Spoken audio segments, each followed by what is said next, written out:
Olá pessoal, sejam bem-vindos de volta ao canal e hoje eu trouxe um caso bem recente aqui para o canal que envolve amizade, inveja, estelionato, um ator da Record e um produtor da Globo, que é o caso Jeff Machado. Bom pessoal, e antes de continuar ouvindo esse caso, vou pedir para você não se esquecer de deixar um like aqui para mim, também de se inscrever no meu canal.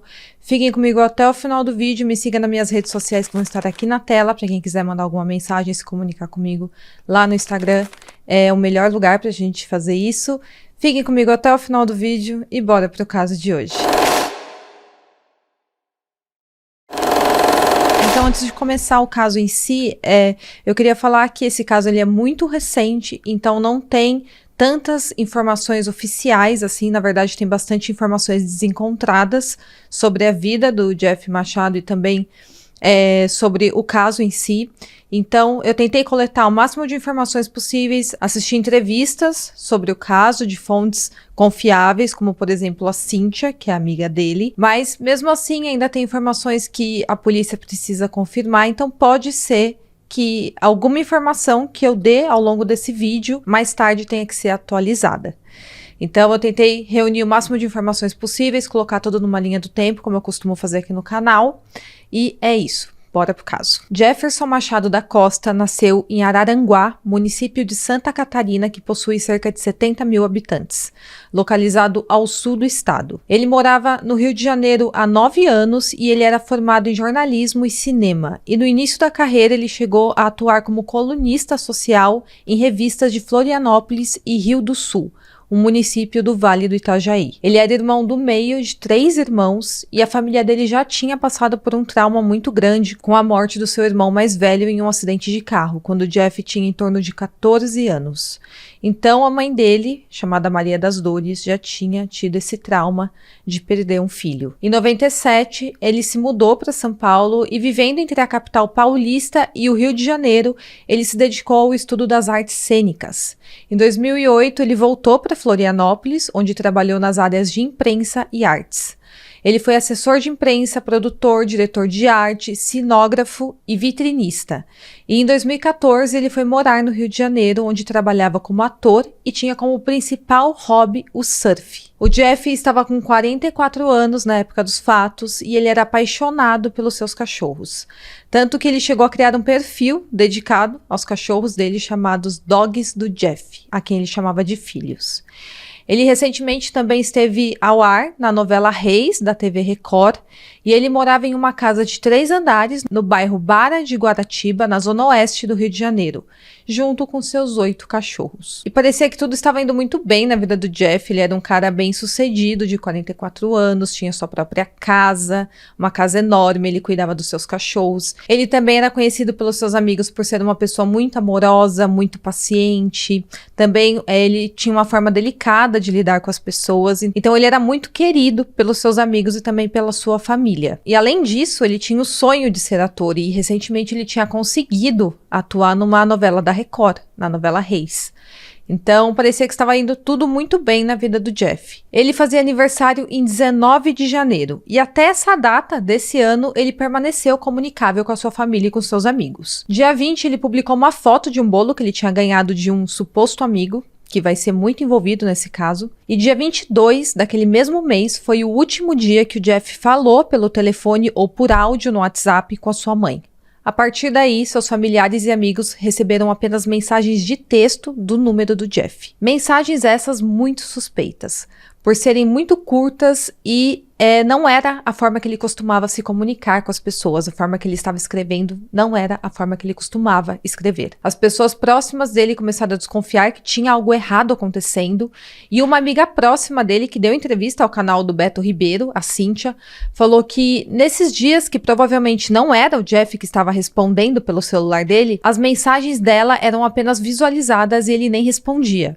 E ele nunca fazia isso com a Cíntia, porque a Cíntia era uma amiga muito próxima dele, era uma amiga de infância. Na noite do dia 31 de janeiro, a Rosana Guerra, diretora da ONG Indefesos, recebeu um vídeo de uma moradora do bairro Paciência, na zona oeste do Rio de Janeiro, dizendo que tinha encontrado um cão perdido que estava ofegante e cansado. E ela dizia que não poderia ficar com aquele cachorro. A Rosana pediu para que a moça ficasse com o animal por pelo menos mais um dia, para que ela pudesse ter tempo de e salvar o cachorro, mas para sua surpresa, outro cachorro da mesma raça, que era a raça Setter, se eu estiver pronunciando certo, já havia sido encontrado por essa mesma mulher.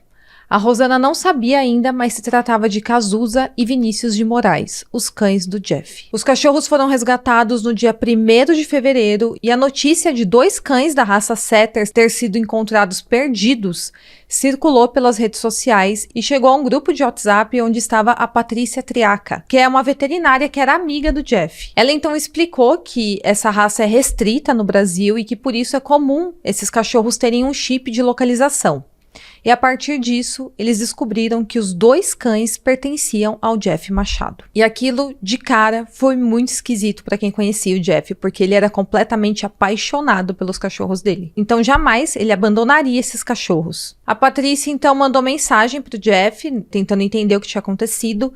E nas mensagens, o Jeff explicou para ela que os cachorros eram para estar na casa de uma amiga em Jacarepaguá. A Patrícia, então, contou que, na verdade, os cachorros tinham sido abandonados e, em um primeiro momento, ele se mostrou desesperado e também surpreso, mas ele não respondeu as mensagens nem por áudio ou fez alguma ligação para saber mais detalhes do que tinha acontecido. Os cachorros foram sendo encontrados dia após dia pela ONG, mais cachorros dele foram encontrados também, e a Patrícia começou a cobrar alguma ação do Jeff, pedindo ajuda nos resgates, porque já tinha cachorro ferido, já tinha cachorro em situação de abandono, com fome, com sede, e eles estavam sendo jogados em avenidas. Parecia que o Jeff não estava nem preocupado com os cachorros dele, e aquilo era muito fora do comum. A Patrícia então cobrou o Jeff para que ele passasse o contato da amiga dele, que era para estar com esses cachorros, que supostamente morava em Jacarepaguá.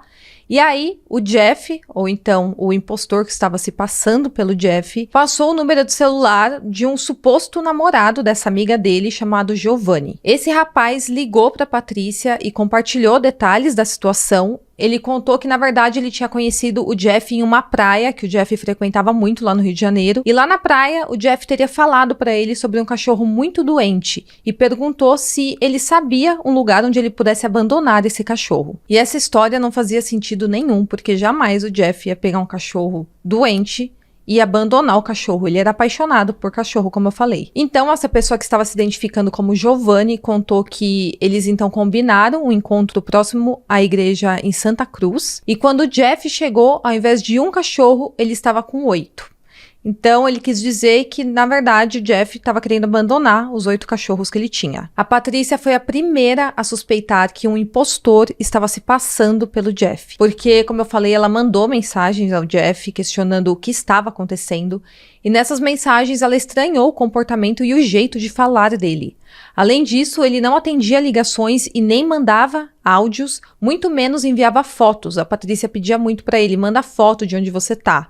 E ele respondia que estava em São Paulo, que ele iria se mudar para São Paulo e que não dava para mandar foto, enfim, ele ficava inventando desculpas. E depois de muito a Patrícia pressionar ele respondeu que não era para ela julgar ele pelo que estava acontecendo com os cachorros, porque só ele sabia o peso daquilo.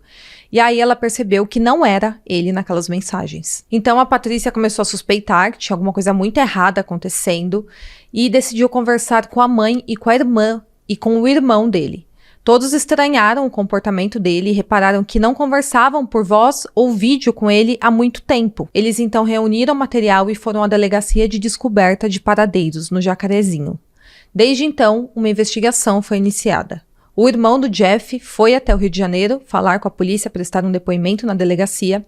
E nesse dia, um amigo do Jeff, chamado Bruno Larrubia, entregou as chaves da casa e do carro do Jeff, e também o cartão de crédito dele, dizendo que o Jeff havia deixado essas coisas com ele para comprar comida para os cachorros que supostamente estavam na casa de um casal de amigos, e ele falou que na ocasião o Jeff estava com um cara em um carro preto e que iria para São Paulo, e que iria voltar no dia 10 de fevereiro. Então, a história aqui já tinha 2 versões. Uma versão era que ele tinha abandonado os 8 cachorros e a outra versão era que ele tinha ido viajar ou morar em São Paulo e tinha deixado os cachorros na casa de um casal de amigos. E esse Bruno Larrubia estava com o carro do Jeff, a chave do carro, chave da casa e cartão de crédito. E a Maria das Dores, a mãe do Jeff, recebeu mensagens no WhatsApp, supostamente do Jeff, afirmando que ele iria para São Paulo a trabalho.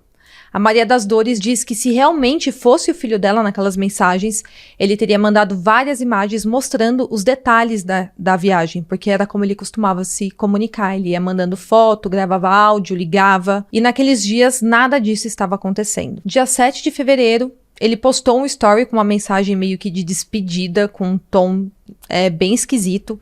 E nessa altura, sua família e amigos já tinham certeza de que não era ele quem estava dizendo aquelas coisas. Nessa altura, o Jeff estava desaparecido, ninguém sabia do paradeiro dele.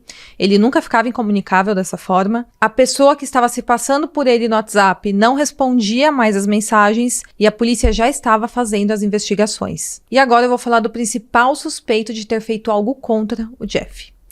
Ele se chama Bruno Larrubia e ele entrou na vida do Jeff em 2019 dizendo ser assistente de produção da Globo. O primeiro encontro entre os dois ocorreu porque eles frequentavam locais em que conheciam pessoas em comum, que era aquela praia que o Jeff costumava ir, e aí eles foram se aproximando. Ele logo apresentou esse cara para sua amiga de infância, a Cíntia, como sendo seu produtor e a pessoa que o ajudaria a crescer na vida. Então o Bruno falou pro Jeff, na verdade, quando eles se conheceram, que se o Jeff desse 20 mil reais para ele, ele poderia ter acesso a um papel na novela da Globo e não ficar apenas no elenco de apoio. E o Jeff acreditou naquilo, deu os 20 mil reais pro Bruno, e ele não era mais só o seu assistente de produção, como também o seu amigo. O Bruno dizia que tinha um amigo ou um parente que trabalhava dentro da emissora, ele também falava que trabalhava lá como assistente de produção e, de fato, ele chegou a fazer vários bicos na TV Globo e ele falou que ajudaria o Jeff a entrar em alguma novela. Acontece que toda hora uma novela nova ia ao ar e o Jeff nunca era chamado. Em pouco tempo, o Bruno começou a frequentar a casa do Jeff e aos poucos tomou praticamente conta da rotina do Jeff. E o Jeff chegou a confidenciar para Cíntia que esse cara estava chegando a incomodar ele, porque ele ficava indo na casa do Jeff e parecia que ficava deslumbrado com os pertences que o Jeff tinha lá dentro. Ele até mexia nas coisas sem a permissão do Jeff, vestia roupas que o Jeff tinha, porque ele já tinha trabalhado com produção, né? Então, a Cíntia conta que o Jeff tinha muitos artigos dentro de casa, tinha quadros, tinha várias roupas para produções, e aquilo impressionava muito esse cara. E o Jeff tinha a sensação que ele tinha uma certa inveja. Segundo a Cíntia, esse cara inventava desculpas quando questionado sobre a demora para o Jeff conseguir um papel na novela. E ele, inclusive, induzia o Jeff a fazer mudanças físicas. Ele ficava assim, é porque você precisa emagrecer, é porque você precisa engordar um pouco mais antes de você ser chamado para algum papel. Ele também fazia questão de demonstrar interesse amoroso no Jeff. Mas o Jeff falou que só o via como amigo porque aquele cara não fazia o seu tipo. Então, aparentemente, pelo que o Jeff falava pra Cíntia, pra sua amiga, não rolava nada sexual ou amoroso entre os dois. A Cíntia sabia de toda essa situação e ela avisava o Jeff pra não confiar nesse cara. De acordo com a Cíntia, o Jeff ficava preocupado com a situação, mas ele não desconfiava de ter sido vítima de um golpe. Afinal de contas, ele tinha dado 20 mil reais pro cara. Ele confiava que ele receberia o dinheiro dele de volta, caso não conseguisse o papel, até o momento que ele descobriu que outras pessoas tinham sido vítimas desse mesmo rapaz. A partir do momento que ele ficou sabendo disso, ele viu que ele tinha sido outra vítima do Bruno e pediu o dinheiro de volta ou iria expor ter sido vítima de estelionato. Ele chegou a receber apenas 2 mil reais de volta e depois ficou desaparecido. E aí, 4 meses depois, a polícia localizou o corpo do Jeff no dia 22 de maio, na semana passada. Ele foi encontrado dentro de um baú que pertencia a ele e que estava trancado, e lá dentro ele estava amarrado. O baú tinha sido enterrado a 2 metros de profundidade e sobre o baú havia uma grossa base de concreto. Os investigadores precisaram usar uma máquina de perfurar para conseguir chegar até o baú. Ele estava muito fundo. O corpo estava escondido nos fundos de uma casa na rua Itueira, em Campo Grande, na zona oeste do Rio de Janeiro. Casa essa que o Bruno Larrubia havia alugado desde o final do ano passado. Esse baú onde ele foi colocado dentro, como eu falei, pertencia ao Jeff e fazia parte da decoração da casa onde ele morava. Inclusive tem uma foto que eu vou deixar aqui que aparece o baú atrás e um cachorrinho dele na frente.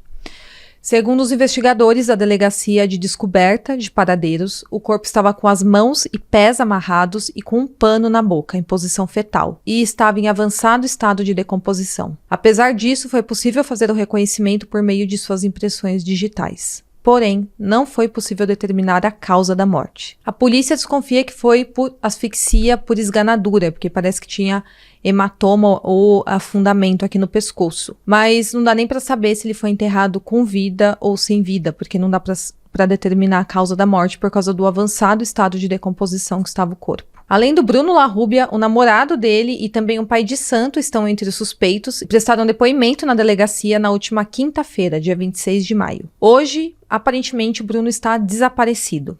Esse pai de santo, que mantinha contato com o Bruno e com o namorado, fazia trabalhos, aparentemente, para abrir os caminhos profissionais do Jeff e cobrava valores altos pelos trabalhos. Mas essa informação aqui, ela não é confirmada. Ainda não está claro qual que é o papel do pai de santo nesse caso. Parece que foi ele quem ficou com os cachorros e começou a soltar de pouco. E ainda tem o cachorro do Jeff que está desaparecido e 2 que morreram. O restante, se eu não me engano, estão aos cuidados da família do Jeff. No dia 23 de janeiro, véspera de quando a mãe notou o desaparecimento do Jeff, o carro dele foi flagrado em alta velocidade na estrada da ilha de Guaratiba, furando até mesmo uma blitz e por isso acabou levando uma multa. Em entrevista, a Maria das Dores, a mãe dele, afirmou que o Bruno Larrubia é quem estava dentro desse veículo, então provavelmente a desconfiança é que tudo aconteceu naquele dia. O notebook, o celular, itens decorativos da casa do Jeff simplesmente desapareceram. E testemunhas dizem que o suspeito já estava tentando vender a casa do Jeff e parece que ele tinha até uma procuração. Mas não fica claro se essa procuração estava assinada pelo Jeff, se foi uma assinatura falsa, se estava reconhecido em cartório. Ainda a gente não tem essas informações. E ele já tinha até levado possíveis compradores ao local. Além disso, ele gastou R$5.000 no cartão do Jeff antes de entregar esse cartão para o irmão do Jeff. E outra informação é que ele chegou a vender o carro do Jeff. E a verdade é que aquele suposto casal de amigos que teriam ficado com os cachorros do Jeff nunca existiram. E aparentemente, o Jeff foi vítima de falsos amigos em quem confiava e recebia em sua casa. A família tem 2 suspeitas para a motivação desse crime. Ou o suspeito estava com medo de ser denunciado pelo Jeff, por isso preferiu tirar a vida dele, ou fez isso por pura inveja que tinha da vida e da pessoa que o Jeff era.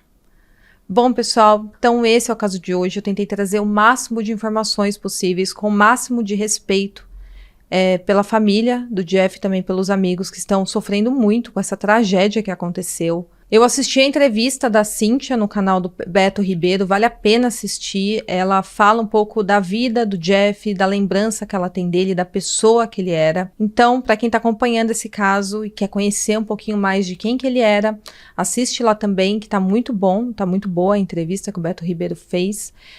Então, é isso, pessoal. Espero muito que vocês tenham gostado do vídeo e até o próximo caso.